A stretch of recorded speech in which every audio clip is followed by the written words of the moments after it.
परिचय। भारत के इतिहास में कई राजकुमारियां आईं, लेकिन रजिया सुल्तान एकमात्र ऐसी राजकुमारी थीं जो दिल्ली सल्तनत की शासक बनी।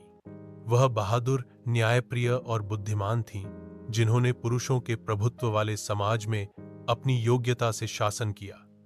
उनकी कहानी साहस, बलिदान और नेतृत्व का एक शाश्वत उदाहरण है।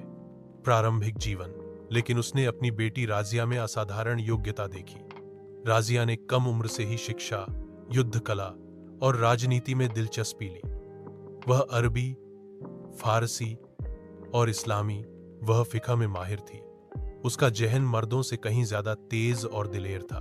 इल्तुतमिश ने रजिया को दरबारी कामों में शामिल करना शुरू किया। जब वह अभियानों पर जाता, रजिया सल्तनत के मामलों को संभालती।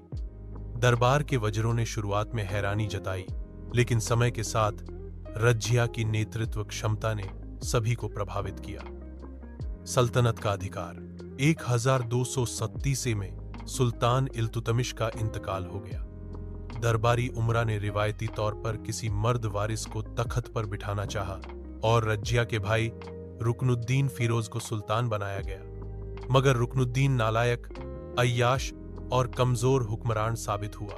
सिर्फ चंद महीनों में ही सल्तनत में बदनज़मी फैल गई। रैया ने बगावत की और जल्द ही रुकनुद्दीन को तल कर दिया गया। अवाम, उलमा और कुछ उमरा ने रैया सुल्तान को दिल्ली की तख्त पर बिठाया। यूं वह हिंदुस्तान की पहली मुसलमान आतून हुक्मरान बनी। रैया का दौर हुकूमत। राजिया ने सरकार संभालते ही कई सुधार किए। उसने न्याय और निष्पक्षता की व्यवस्था बेहतर बनाई, प्रजा की शिकायतों को सुनने की व्यवस्था स्थापित की और लगान टैक्स को निष्पक्ष बनाया।